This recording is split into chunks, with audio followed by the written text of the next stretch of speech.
안녕하십니까. 이것이 신앙 고백이다 시리즈 7권 중 첫 번째 책 벨지카 신앙 고백서 21강 첫 번째 시간입니다. 21강의 주제는 우리를 위한 유일한 대제사장이신 그리스도의 만족에 관한 것입니다. 오늘의 이 주제의 제목이 길기도 하지만 함축된 단어들이 나열되어 있습니다. 우리를 위한다, 유일하다, 대제사장이다, 그리고 만족이다. 아무튼 책이 있으시면 여러분들 337페이지, 337페이지로 저와 함께 가서 오늘 본문을 읽고 그 첫 번째의 구원의 진리, 주제에 대한 구원의 진리를 공부하도록 하겠습니다. 여러분 책 337페이지에 왔습니다. 21강의 주제를 여러분 보다시피 우리를 위한 유일한 제제사장인 그리스도의 만족이라고 되어 있습니다.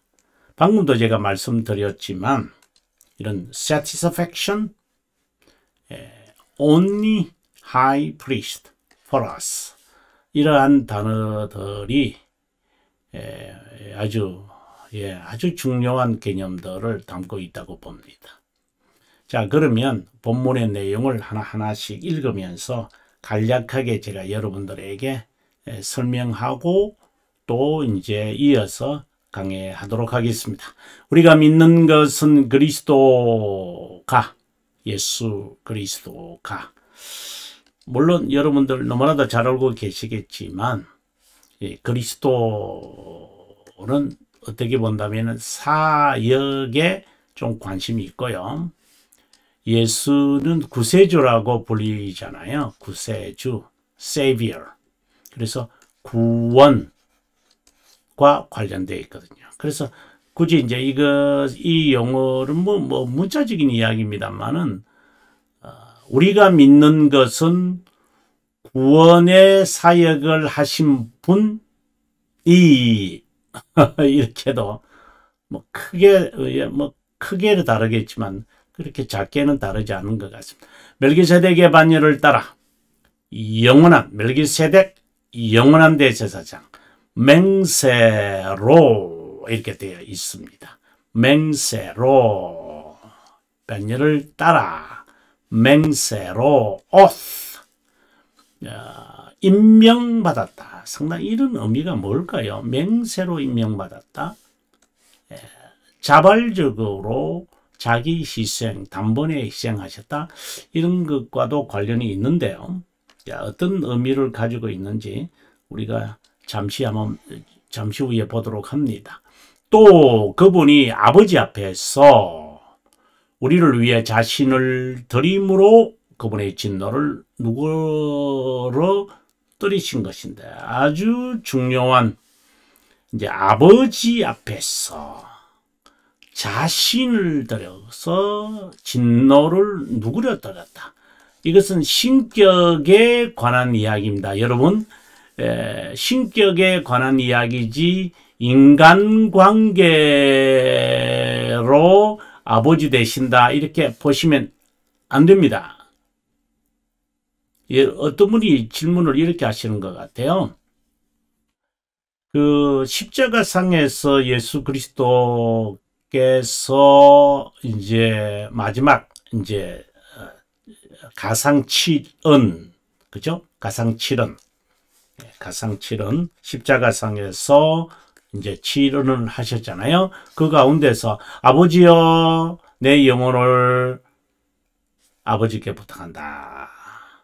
이렇게 말할 때 그 삼분설, 다시 말해서 삼신론 아닌가요? 아버지 저기 계시고 그리고 예수님은 육신으로 여기에 있고, 그러니 아버지 따로 하나님 따로 있는 거 아니에요? 이렇게 말을 해서 야, 참, 예, 기발한 주장이다. 이런 생각을 했습니다. 아닙니다, 여러분. 예. 나를 본 자는 아버지를 보았고, 제자가 질문을 하잖아요. 어떻게 내가 아버지 집에 간다. 이렇게 14장 요한복음에서 그렇게 말씀하니까, 빌립 사도가 이런 질문을 이제 드리니까 주님께서 나를 본 자는 아버지를 보았거늘 어찌 아버지를 보여달라고 하느냐. 이 말씀을 생각하셔야 돼요. 아버지여 내 영혼을 아버지께 부탁한다 라고 하는 이 말은 네, 하나님과의 신격의 대화를 지금 하는 거예요. 요한복음 17장에도 이런 부분이 잘 나타나 있죠. 아버지와 나는 하나다.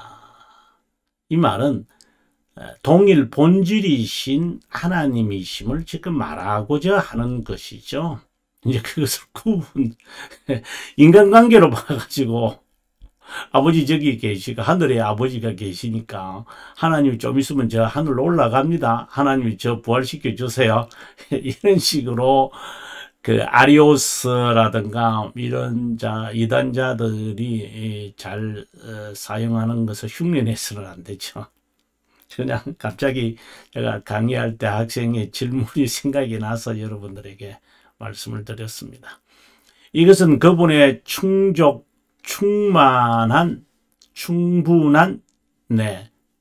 진노를 누그러뜨린다. 그래서 제가 어군을 한번 이야기할 때 이런 말을 했죠.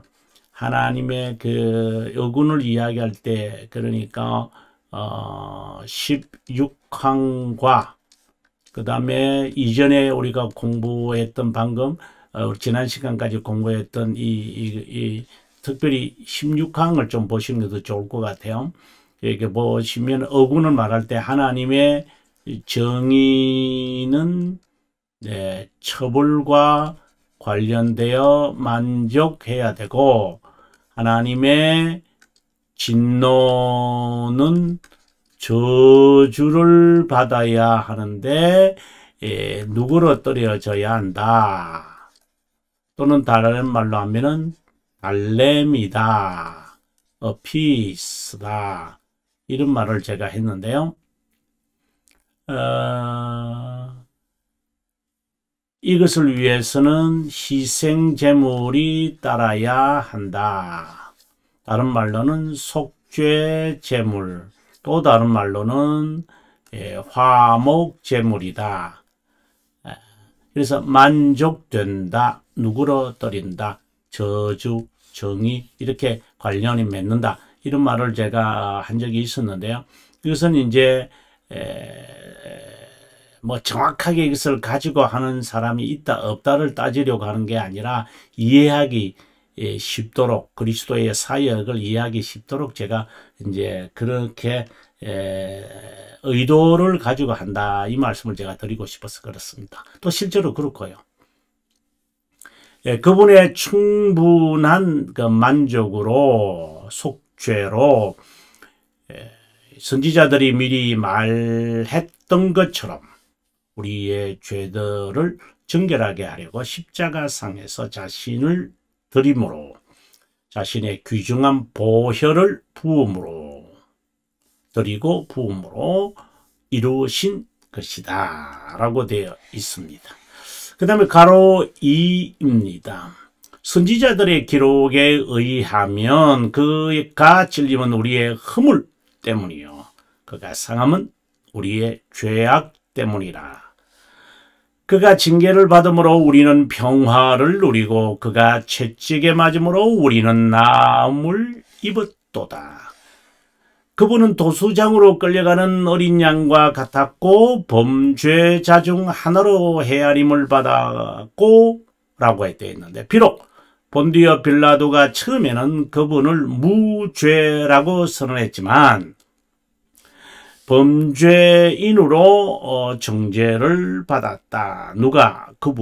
그래서 그분은 취하지 않은 것을 반환했고 우리의 죄들이 마땅히 받아야 했던 무시무시한 처벌을 느끼시면서 몸만 아니라 영으로도 정말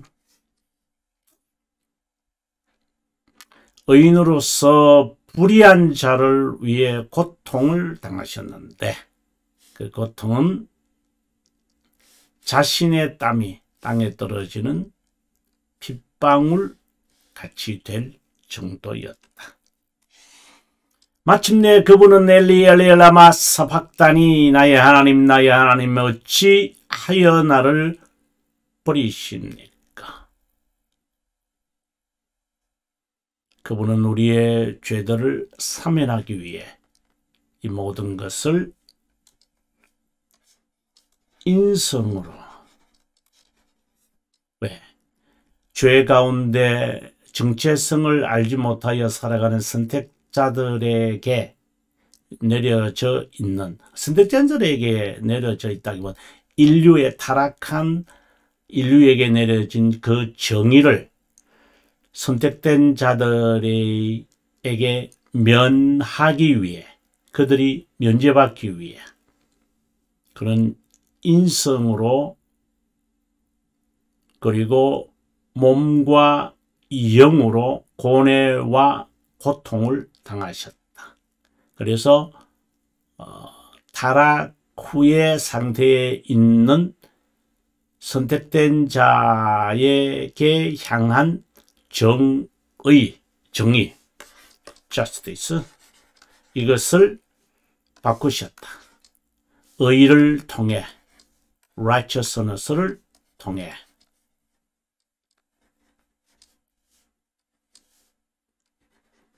그래서 그들을 이제 justify 하신 것이다. 예. 이것을 우리는 우리말로는 칭의, 이 뜻은 의롭다 여긴다. 앞에다가 정자가 들어가면 좀 더 정확하겠죠. 근데 왜 의를 주셨는데 정의를 받아야 할 자에게 의를 전가하여 의롭다고 여긴다? 아니잖아요. 그죠? 뜻은 뭐예요? 하나님 앞에서 우리가 righteous, 의인이라고 불려지잖아요. 근데 왜 쓸 때는 justification을 할까요? 이런 질문을 제가 여러 번 했고 또 답을 드렸는데 16항과 20항에서 이 내용을 여러분 복습하셨으면 제가 뭐 반복하는 거니까 뭐 죄송합니다. 그러므로 우리는 사도 바울과 더불어 다음과 같이 당당하게 말한다. 예수 그리스도와 그가 십자가에 못 박히신 것 외에는 아무것도 알지 아니하기로. 모든 것을 해로 여기면 내 주 그리스도 예수를 아는 지식이, 예, 여기서 말하는 knowledge, 실제로는 이것은 바로 존재를 말한다 이 말이죠. 그분의 상처에서 우리는 모든 위로의 방법을 발견하는데, 그것은 그가 거룩하게 된 자들을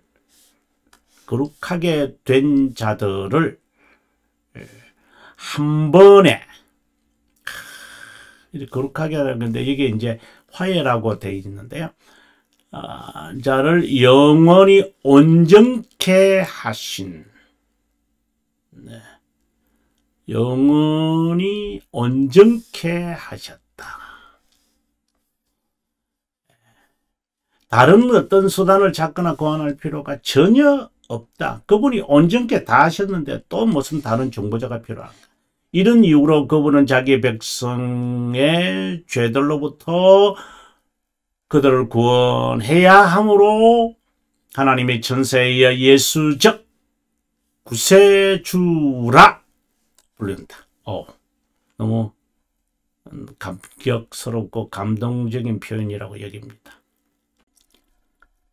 마지막 부분을 보시면 구세주라고 되어 있죠.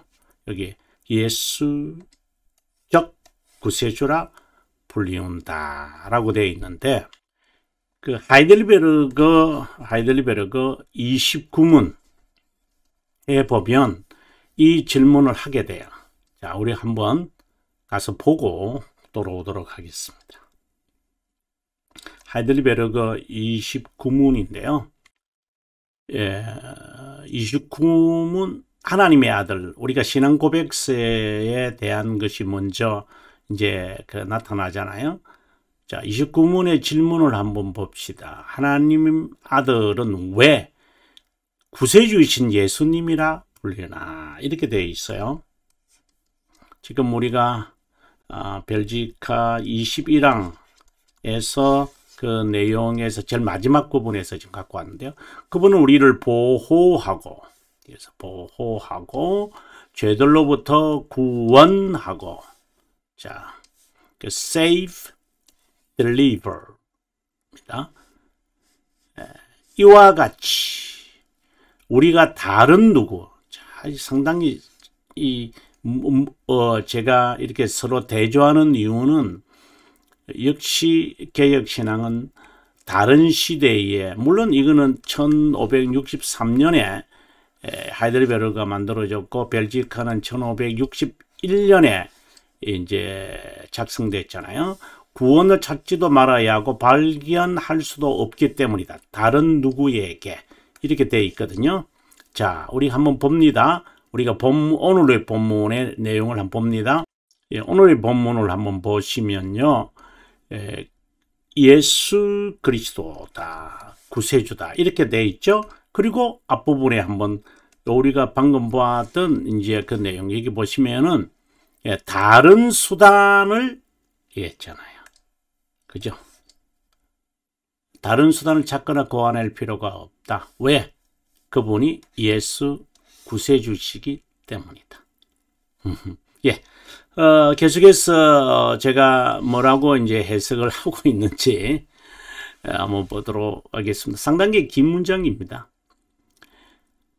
중보자 또는 그리스도, 중보자 이렇게 하면 여러분 두 본성에 좀 관심을 좀 가지시고요.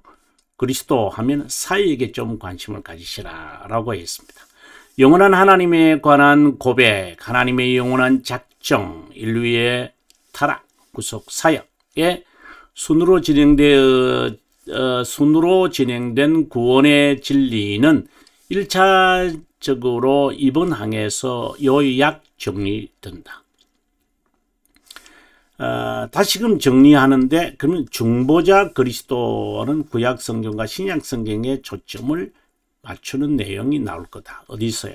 26항. 그래서 21항에서 이제 25항까지 이 내용을 살피고 난 다음 이제 중보자라는 이름으로 이제 마무리돼요. 뭐 중보자를 이야기하려면은 성육신에 관한 이야기잖아요. 성육신에 관한 이야기가 우리가 앞에서 이제 나오잖아요. 뭐 18항에서 아마 나올 건데요. 그렇다면 그러고 난 다음 이제 두 본성의 이야기 우리가 살폈고, 그리고 20항에서 이제 지난 시간까지 우리가 하나님의 자비하심과 정의함, 그분이 이제 정의의 대상이 되셨다. 그 정의의 대상이 되셔서 우리의 죄들에 대한 만족을 위하여 그가 이제 무엇을 하시는가? 대제사장이 되셨다. 이제 이런 내용을 이제 스토리가 이제 스토리라기보다는 그 논리적 이야기가 전개되는 거죠. 그러면 이제 그 다음의 내용 340페이지로 가서 또 한번 읽어보도록 하겠습니다. 그분의 사역은 대제사장의 직무를 수행하는 것으로 하나님의 진노를 누그러뜨리기 위하여, 아주 중요한 이야기를 제가 또 했습니다. 하나님의 진노를 누그러뜨리기 위하여 희생제물이 된 것은 놀라운 은혜이다. 구약 성경의 선지자들이 이런 사역에 관하여 구체적으로 예언하였다. 이 사역이 성취된 후 신약 성경의 사도들은 그 사역에 관해 해석 교훈을 하며 예수 그분을 그리스도이심을 고백한다. 이 고백은 사도신경에서 하나님에 관한 것을 상기시킨다. 하나님을. 그래서 사도행전에 대한 그 강해가 하이델베르그에서 이제 시작되어지는데, 그래서 우리가 앞서 이제 29문을 보면서 두 가지 왜 그리스도를 구세주적 예수라 칭하나, 이제 그 이야기를 우리가 살피지 않았습니까? 자, 하나님의 작정은 시간에 명시된 자비함 정의, 이걸 이제 웨스트민스터 고백서에서는 뭐라고 하느냐? 은혜, 언약이죠. 그래서 자비함, 영원한 자비함이 시간 속에서 언약으로 드러난다. 이제 언약이 드러나는 것은 타락한 후에, 물론 이제 영원한 자비함이시기 때문에 이미 임이라는 단어도 진짜 시간적 이야기이기 때문에 사실상 그는 이제 완료라고 이제 생각이 든다면 영원에서 자비함이 시간에서 언약으로 드러나는 거죠. 자, 아무튼 영원하신 하나님 진리인 성경 그 안에 기록된 삼위일체 하나님. 저는 개인적으로 삼위, 그냥 일반적으로 알려져 있으니까 삼위일체라고 써지, 저는 실제로는 삼위동질이라는 말을 더 제가 좋아합니다. 하나님의 영원한 작정 시간 속에 나타난 인간의 타락, 이것으로 드러난 하나님의 영원한 작정의 이 순으로 지금 이제 쭉 제가 이 내용들을 제가 나열했습니다. 한마디로 영원에서 시간으로다. 제가 그 여러 책들을 이제 보면 from the eternity to time, 이렇게 이제 붙여지는 말에 상당히 의미 있는 것 같아요. 제가 개인적으로 이제 이거는 사담입니다.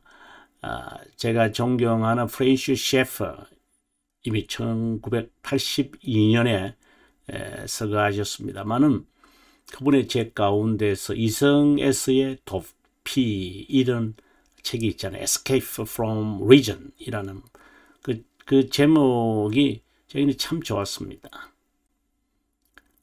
정말 이성에서의 도피다. 이성에서의 도피. 참 번역도 정말 잘하신 것 같고, 이 제목을 정말 escape, 벗어나야 한다. from reason 이라고 되어 있는데 참 좋은 제목입니다. 그래서 제가 흉내 한번 내보는 거죠. 자, 타락에 대하여 자비함과 정의를 나타낸다. 시간의 하나님으로 나타날 때, 이거는 이제 중보자라는 말이 중보자죠. 그래서 중보자. 이 두 가지를 어떻게 구속 사역을 통해 나타내는지 살펴본다. 21항은 중보자의 고백인 제26항 6과 짝을 이룬다. 이것은 제사장의 사역 중 가장 중요한 중보 사역에 관한 것이다 라고 되어 있습니다. 계속해서 봅니다. 중보자이신 예수 그리스도에 관한 고백이다. 괄호 1번에 동그라미. 중보자는 평화의 왕이며 하나님의 제사장으로 멜기세덱의 반열을 따른다. 멜기세덱은 왕직과 제사장직을 동시에 가진 분이다. 그는 그리스도의 사역을 이해하는 데 중심적 인물이다. 일반 제사장 직책과는 다르게 유일하고 위대한 사역을 행한다. 이것은 인간의 측면만 아니라 하나님의 측면에서 구속 사역을 봐야 한다는 것을 암시하고 있다. 인간의 측면에서 단순히 뭐 예를 들면 우리가 인간 측면으로 이야기하려면 우리가 죄, 타락 한 것에 대하여 우리의 불행을 보시고 하나님께서 불쌍히 여기셨구나, 불쌍히 여김이구나. 네, 그래서 인간으로 오셨고 그리고 십자가상에서 죽으셨구나. 그래서 우리에게 구원을 베푸셨구나. 영생을 이렇게 우리가 설명하지. 이건 인간의 측면에서 설명이에요. 시간에서. 그러면 하나님의 측면에서는요. 멜기세덱의 관점을 봐야 한다. 영원의 관점은 어떻게 되는 것인가요? 라고 한다면 그분이 그리스도 안에서 선택했잖아요.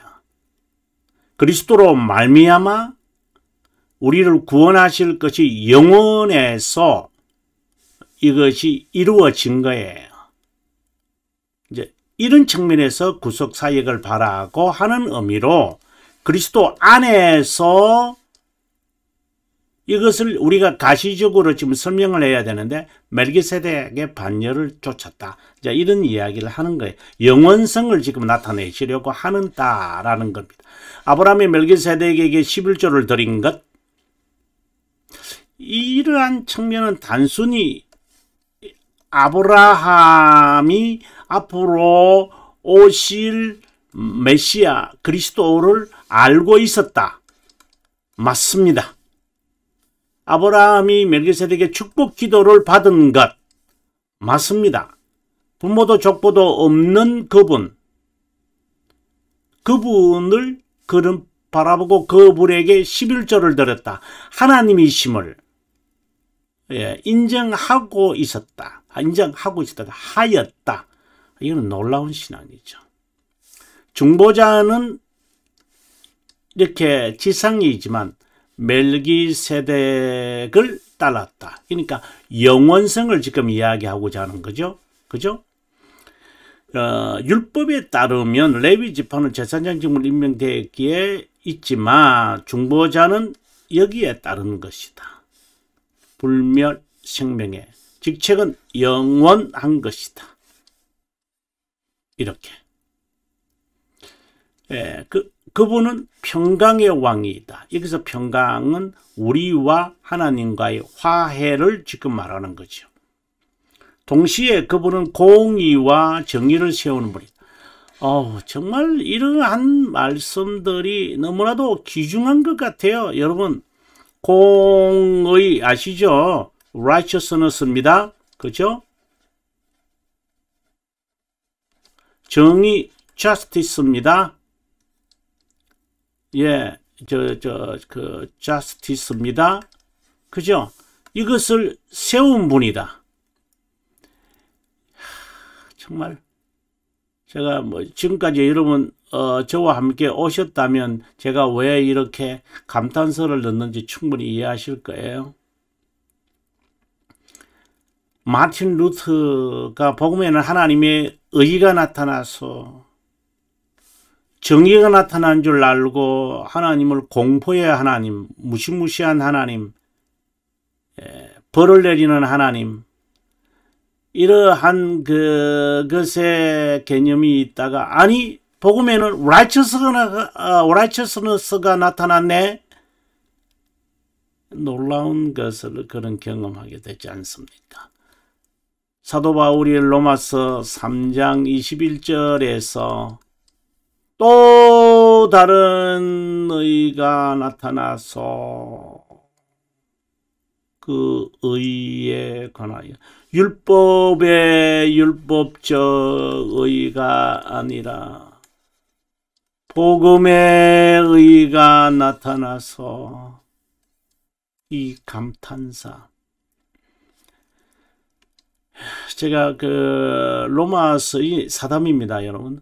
로마서 주석이 아니라 프렌시 셰프의 제가 정말 20대 때 제가 너무나도 감동적이어서 프렌시 셰프의 전집 뭐 28건 지금 번역되어 있잖아요.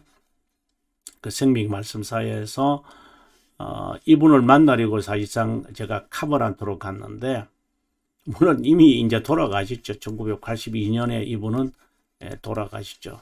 제가 도달한 것은 1992년, 예, 3년도, 예, 저는 1911년 뒤에 갔습니다. 하지만 그의 안에 그 이디스가 있었잖아요. 이디스. 이디스를 제가 만나서, 예, 정말 그 남편에 대해서 이야기를, 이 80이 그때 넘으실 분인데, 그분의 그 강의를 들을 수 없지만, 그분이 육성으로 강의한 그 로마서 주석이 있어요. 이 주석을 제가 테이프를 들으면서 제가 녹취를 한 적이 있었거든요. 그래서 제가 그 페이퍼를 가지고 이제 인디펜던스 스타디를 해가지고 녹취해서 그 내용을 요약하여 제출해서 제가 성적을 받았습니다만은, 여기서 이런 말을 합니다. 아주 강조합니다. 하나님의 진노가, 이런, 그리고 하나님의 의가 나타나서 아주 감동적인, 그분이 이제 독일의 뿌리를 갖고 있어서 그런지 말씀이 아주 강하잖아요. 강하게 나오는. 네. God's wrath, God's righteousness. 이런 건데. 공의와 정의를 세우신 분이다. 창조자며 구속자이신 그리스도 예수는, 예, 다음 시간에 공부하도록 하겠습니다. 이 부분. 예, 시청해 주셔서 감사합니다. 예, 아마 여러 차례 22랑에서 우리가 여러분을 만나 뵙기를 바랍니다. 예, 오늘 좀 사담이 좀 있었습니다만은 이 내용이 좀 이렇게 저에게 인상 짓는 것이 너무나도 있어서 제가 좀 감정을 좀 추스려야 할 부분이 있어서 여기서 마무리하는 게 좋을 것 같습니다. 예, 다음 시간 뵙겠습니다. 시청해 주셔서 감사하고 남은 시간 기쁜 시간이 되기를 바랍니다.